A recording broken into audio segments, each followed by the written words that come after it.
Assalamualaikum warahmatullahi wabarakatuh.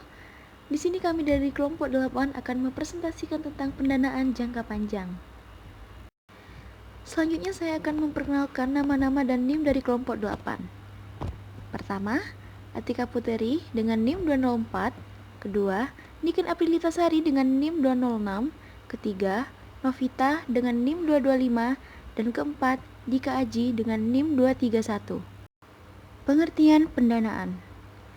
Dana dalam arti sempit adalah berupa kas atau uang, karena kas bentuk yang paling mudah untuk menunjukkan nilai ekonomis dan dapat segera dijadikan barang atau jasa.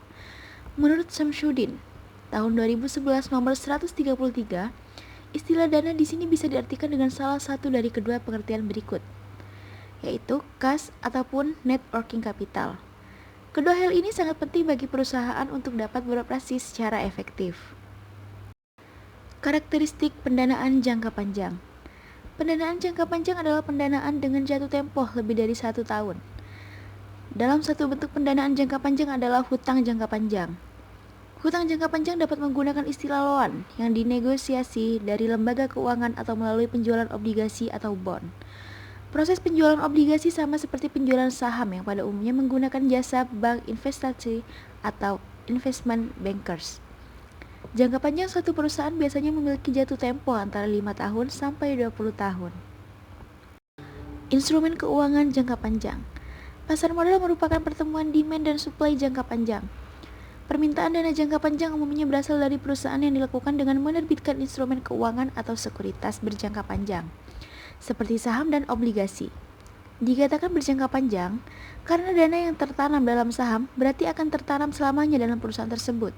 Sedangkan obligasi umumnya paling tidak memerlukan waktu 5 tahun baru bisa dilunasi. Obligasi merupakan surat tanda hutang dan umumnya tidak dijamin dengan aktiva tertentu. Karena itu, kalau perusahaan bangkrut, pemegang obligasi akan diperlukan sebagai kreditur umum.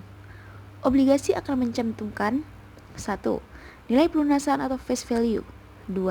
Jangka waktu yang akan dilunasi. 3. Bunga yang akan dibayarkan. 4.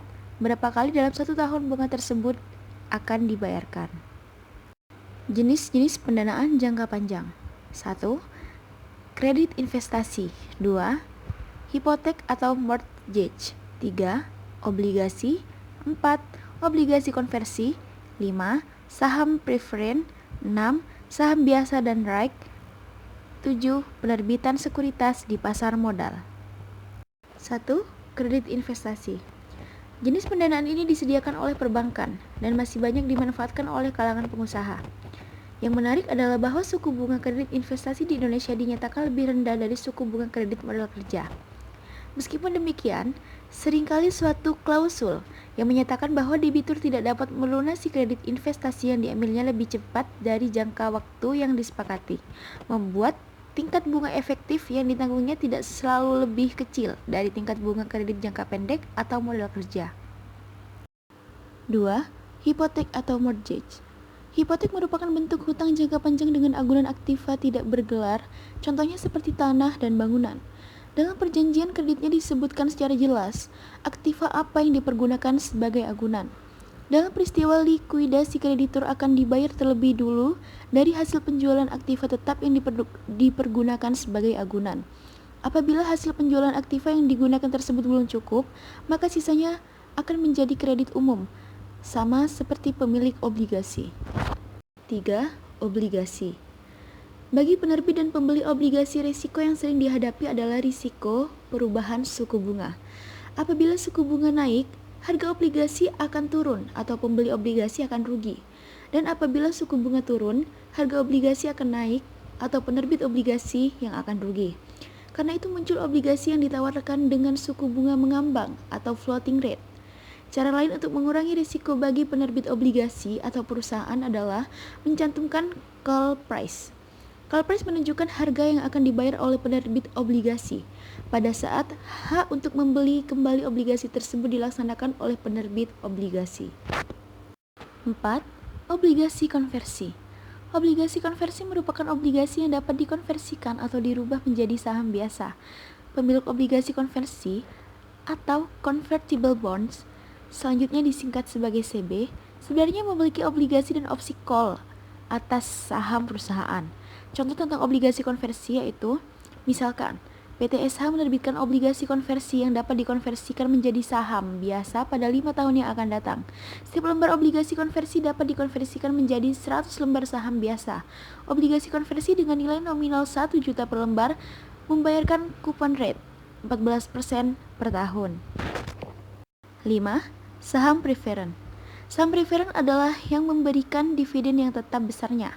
Apabila dikitakan dividen rate-nya sebesar 16% dan nilai nominal saham tersebut adalah 1.000, maka setiap lembar saham preferen akan memperoleh dividen sebesar 160 per tahun. Besarnya dividen tidak dipengaruhi oleh laba yang diperoleh oleh perusahaan.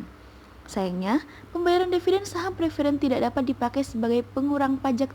Dengan kata lain, pembayaran dividen saham preferen dilakukan terhadap laba setelah pajak. 6. Saham biasa dan right. Penerbitan right akan dilakukan dengan cara sebagai berikut.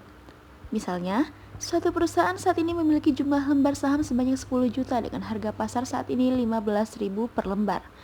Perusahaan memerlukan tambahan dana sebesar 50 miliar untuk ekspansi. Perusahaan dapat saja menerbitkan saham baru yang menawarkan kepada publik. Apabila cara ini ditempuh, umumnya perusahaan harus menggunakan jasa lembaga pinjaman atau penerbitan tersebut akan laku terjual semua. Apa menawarkan saham baru dengan harga yang lebih rendah dari harga saham saat ini. 7. Penerbitan sekuritas di pasar modal. Perusahaan yang menerbitkan sekuritas di pasar modal pada dasarnya menghindari proses intermediasi keuangan. Dengan kata lain, pihak yang kelebihan dana atau para investor menyerahkan langsung dananya ke pihak yang terlibat dalam penerbitan sekuritas di pasar modal. Banyaknya pihak yang terkait tersebut antara lain memaksudkan agar tidak terjadi penipuan informasi kepada para pemodal. Sebelum perusahaan terbentuk PT tersebut dapat menawarkan sahamnya ke publik, ditawarkan di pasar perdana, perusahaan harus memperoleh persetujuan dari otoritas pasar modal. Berbagai persyaratan harus dipenuhi oleh perusahaan tersebut. Berikut ini adalah persyaratan untuk menerbitkan saham. Yang pertama, persetujuan pemegang saham sendiri melalui rapat umum pemegang saham. Dan kedua, menunjuk pinjaman pelaksanaan emisi atau underwriter serta lembaga dan profesi penunjang pasar modal untuk membantu mempersiapkan seluruh dokumen yang diperlukan, termasuk upaya pemanasan agar penawaran umum tersebut. Sekian presentasi dari kelompok 8. Terima kasih. Kurang lebihnya mohon maaf. Wassalamualaikum warahmatullahi wabarakatuh.